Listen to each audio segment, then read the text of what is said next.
사람에게 주어진 회개의 시간이 끝나가고 있다. 주님의 귀환이 일곱 절기를 성취할 것인지 전혀 예상하지 못한 때에 오실 것인지 우리로서는 알 수 없다. 일부는 일곱 절기에 정열되어 일어날 것으로 예상한다. 또 일부는 그 날짜를 알지 못할 뿐 아니라 예측할 수도 없다고 한다.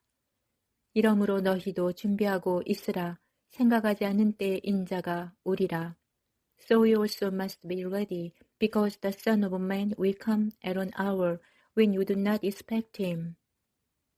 예상하지 못한 때에 오실 것이라고 하신다. 금년 나팔절은 9월 25일에서 26일이고 초막절은 10월 10일경부터 시작된다.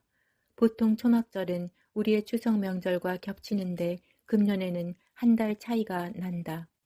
유대인의 1년은 355일이고 태양력은 365일의 주기를 가지기 때문에 매년 10일간 차이가 난다. 이런 관계로 이스라엘 달력은 3년마다 윤달을 두고 있다. 올해는 윤달이 있는 해다. 현대 성경의 연대기는 히브리 성경인 마소라 사본에 따른 것이지만 70인역에 의하면 창조부터 초림까지 연대기는 5580년이고 77세대다. 하나님은 수명이 없으시니 5580년을 76세대로 나누면 평균 수명은 73.4세로 현대 수명과 비슷한 수준이다. 홍수 전에는 평균 900살까지 살던 시대도 있었지만 평균이 같아진 것은 우연으로 보기에는 신기한 수치다. 모세가 사람의 연수를 70이요 강건하면 80이라 했으니 정확한 수치를 인용한 셈이다. 예수님의 귀환을 기다리는 사람들은 특정한 절기나 날짜가 아니라 끊임없이 준비하며 살아야 한다. 끊임없다는 것은 365일을 모두 준비되어야 한다는 의미다. 미래의 어느 날이 아니라 오늘이어야 한다. 주님은 두 종의 사례를 말씀하셨다. 하나는 충성되고 현명했으나 다른 종은 악한 생각을 품었다. 악한 생각이란 주인이 더디오리라 생각하며 방종하게 살았고 다수가 여기에 속했다.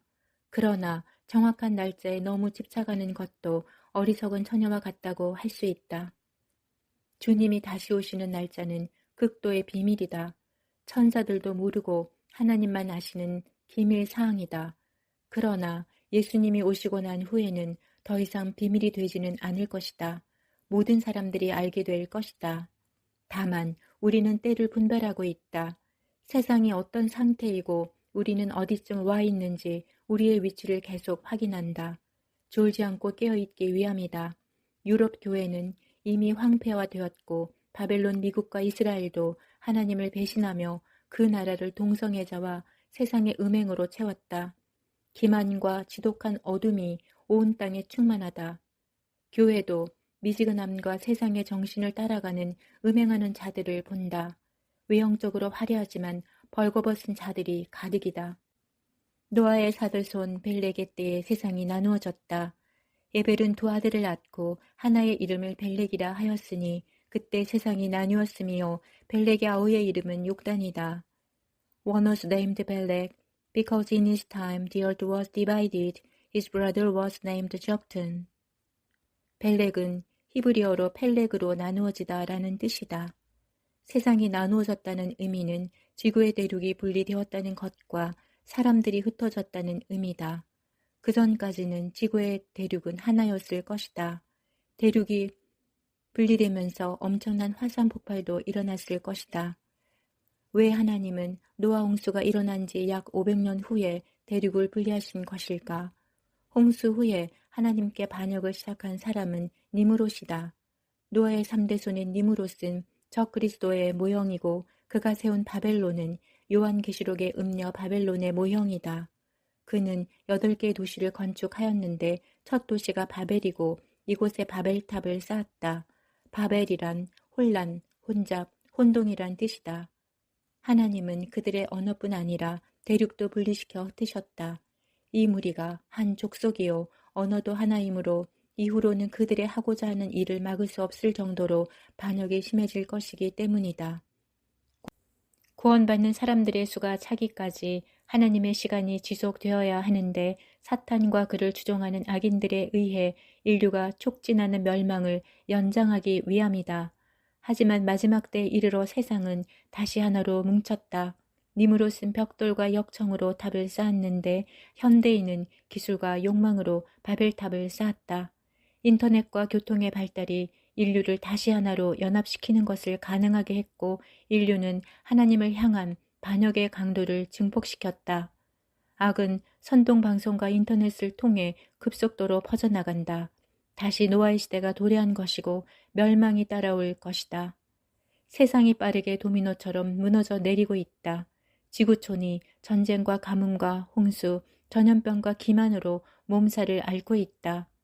유럽의 가뭄과 에너지 폭등, 식량 부족, 인플레이션으로 힘겨운 겨울을 예고하고 있다. 파키스탄은 평소보다 6배 많은 폭우로 1,000명 이상이 사망하였고 3분의 1이 물에 잠길 것이라 한다. 군부의 쿠데타가 일어난 지 1년 6개월이 지난 미얀마도 유혈 탄압으로 경제와 일상이 파탄나고 말았다. 세계 세 번째로 긴 양쯔강은 가뭄으로 1000년 만에 수위가 최저를 기록했다. 홍수나 가뭄은 모두 물 재앙이다.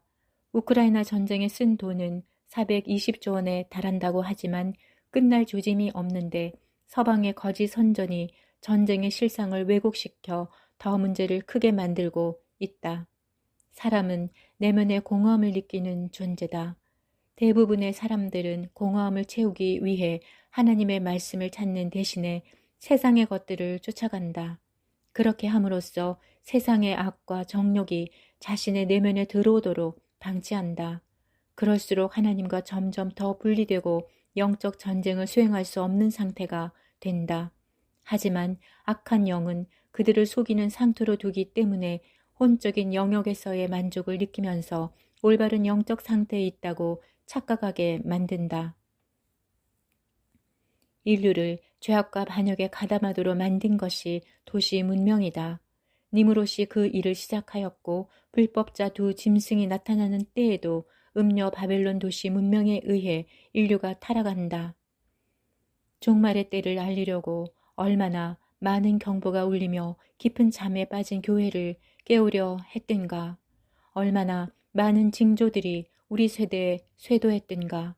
그러나 오히려 조롱하고 비난을 쏟아내었다. 세상으로부터 분리되고 끊어야 한다고 외치는 복음을 어디에서 찾아볼 수 있을까? 그 많은 경고에도 불구하고 그들의 다수를 깨우는 데 실패했거나 다시 숙면의 때로 돌아갔다. 세상은 너무 악한 데다 그들이 악한 상태에 있다는 것도 깨닫지 못하고 있다. 도도하게 흐르는 시대의 정신을 다수가 따라가니 너도 나도 그 무리에 합류하게 된다. 타작마당이 준비되고 있다. 우리의 시간은 끝나가고 있다. 인류의 문명도 끝이다. 시작이 있으면 끝도 있다. 도중에 여정을 포기하지 않은 자들, 그들의 예복을 흠없이 지켜낸 사람들, 세상의 음행을 따라가지 않은 자들, 더할 나위 없이 빛나는 숯으로 남은 자들이 구출될 것이고 무르익은 첫 열매들이 추수될 것이다. 그들만이 주님의 말씀에 귀를 열고 신뢰하고 순종했기 때문이다.